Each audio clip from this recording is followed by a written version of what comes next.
Have you ever watched a tour player and noticed just how hard they push off with their lead leg, and it generates tremendous club head speed? In this video, we're going to show you some analytics from these three-dimensional force plates to help you understand how early in the swing you should be having that upward motion in your lead leg to help generate better club head speed. The vertical force is the largest of all of the forces that we see in the golf swing. It's the very last one to peak, and I think it's one of the most important because it really sets everything up to create that nice delivery of the club through the impact zone. It's what allows you to push in ways that really, maybe we could call this like the gas pedal of the swing as well, right? It's the thing that really allows you to push and generate a ton of speed, right? So I'm gonna have Nate hop on here and we're gonna kind of set him up, right? In this vertical force, we want it really traveling through that lead leg, okay? And we want this to occur pretty early in the downswing. So if he goes up towards the top of the swing, kind of already peaked the other ones here, he starts coming down, right? And as he starts getting in this position, right, this is where we're gonna really start to see this vertical force start to rise up like crazy, because if we wait any longer than this, we're gonna lose out on the benefit of this vertical force, right? And what you can see here is as he starts pushing, you see this really nice lag angle that Nate has right here. I don't know, what, 90 degrees-ish. And then all of a sudden, in the very last little bit, for sure less than 0.2 of a second, we're gonna see him kind of release that through, okay? Now, this isn't coming from the fact that Nate's just firing his arms and forearms so quickly through. It's the physics of him really generating a ton of vertical force, passing through this hand here, and now all of a sudden, based on the inertial measurements of the club, we can create that nice rotation through the impact zone. This is why Nate's able to generate, 93 miles per hour of club head speed with a 9-iron, okay, with a 9-iron here. Now, some other aspects of this vertical force that I think are really important, and some things, again, that I've seen Nate do really well that I think a lot of amateurs struggle with, is what we would call this kind of mini squat or offloading, right? So, and this is something that Nate, I think, feels really nicely in his swing, so I'm gonna allow him to kind of walk through and talk to you through kind of what he feels in terms of, maybe we might call it a little bit of a mini squat in that swing. So as I'm up to the top, now in transition, I'm allowing myself to be basically getting that pressure shifting forward towards the ball of my left foot. And then I'm nice and relaxed at that point, honestly, with the overall sensations. I'm not going at the ball. I guess that's an important thing there, is the sensation of just kind of positioning with that pressure shift. And now, as I use the ground force, that's going to help unload the club. Get back in that position, because you said a couple things there that I want to pinpoint. That this is what Nate feels in his swing, but I want to show you what the data says. If you notice when he gets here, he talked about shifting left. You can see that he's kind of squatted down just a little bit. And I love that he used the word like relaxed, or you don't feel like much is going on there. It's because he's actually lessened his interaction with the ground. That allows that vertical force to go down. It allows gravity to kind of pull you down. And then what that does is push you in that perfect position to push like crazy off that lead leg. And when he pushes like crazy off that lead leg, he gets an incredible amount of speed. He can create that nice release through transition. And what I see in a lot of amateur golfers is they really struggle to offload or to let that force go down. And so then what happens is exactly what Nate's depicting here, which is they end up kind of standing up in the swing. They just end up casting or throwing the club down. They don't have that powerful release that we see. And sometimes that can be from the fact that they just don't offload well enough during that transition. And so that's a really good thought that I think you said, that relaxation of those muscles to allow you to generate force the way you want later on in the swing.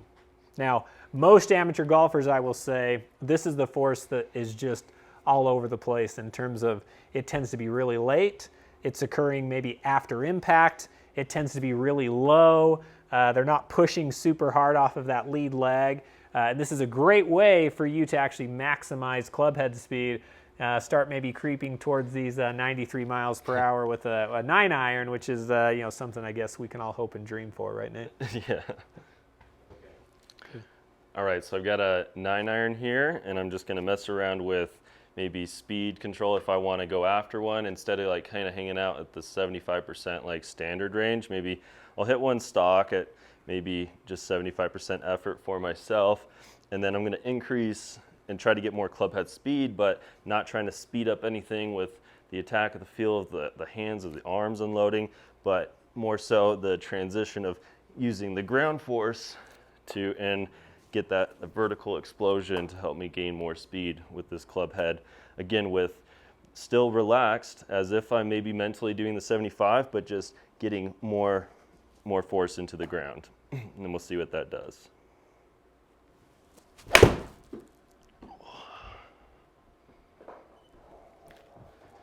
.95.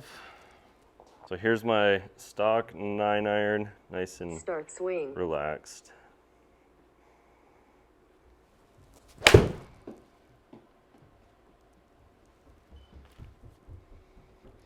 right, 88.4.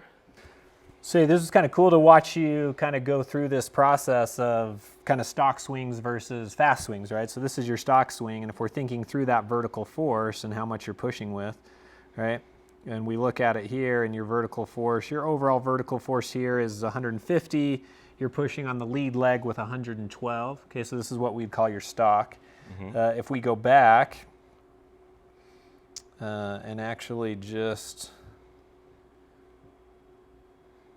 look at the last one you did just before that, this was your more like 96. All right. Now I can already see how much bigger these are, right? So now we go overall 172, lead leg almost 140, right? So huge jumps, and really I love that you cued that there. It wasn't that you were utilizing the body more, throwing the hands more, like really your thought was, well, I'm just gonna utilize the ground better, right? You're a golfer who utilizes the ground really well. I think the other thing that's awesome to look at too is you start to look at how much earlier this force is peaking. Right? You can see that this force is peaking as you're like club's not even to parallel on the downswing yet, because that club's gonna travel so quickly through that in order to transfer all that energy out, get that proper release, you're gonna have to peak that a lot earlier. And now we see much more vertical force, peaking much earlier, and we see a jump of, 7 miles per hour in swing speed with his 9-iron just by thinking about pushing off that lead leg a little bit more. Yep. So looking at this last swing, that 95 mile an hour 9-iron compared to the 88, this is one where I think we see those forces really start to set you up to generate a lot of club head speed. And that's where you're able to get left really, really early. You're able to offload a little bit, and then you're able to just push as hard as you possibly can with that lead leg, and then just allow everything to fall into place and generate that large club head speed. Now, and if you don't have the capacity to measure yourself on force plates, I don't know if I've ever seen an amateur golfer be very good with vertical force. So I would just go ahead and assume that this is probably something you can work on, because it's something you probably struggle with. But these are things that you can do where you're just really trying to fill some cool drills, or even just what Nate's doing right here. It could be a club across the chest. It could be, whatever it is, getting in that position and trying to get left and just really focusing on pushing off of that lead leg as hard as you possibly can. If you're a person who likes to do gym type exercises, one I've seen depicted a lot that I think works really, really well are some of these, you can do some cool pulling motions, right? These rotational rows here where you've got the handle low and you're kind of pulling up, and you can see Nate do this motion, kind of pairing the rotation with that vertical at the same time. If you're a person who likes to do jumps, this is actually one where creating jumps can be really, really helpful. I'll even have players come in where they'll come here and I'll actually have them forcefully jump off of that foot, right? Because it's such a drastic new feel for them, but I want you to not create it artificially. I don't want you to just pick up the leg. I want it to come from you actually pushing really hard off of that. Those are some things that you can do to maximize your vertical force and get a lot more club head speed.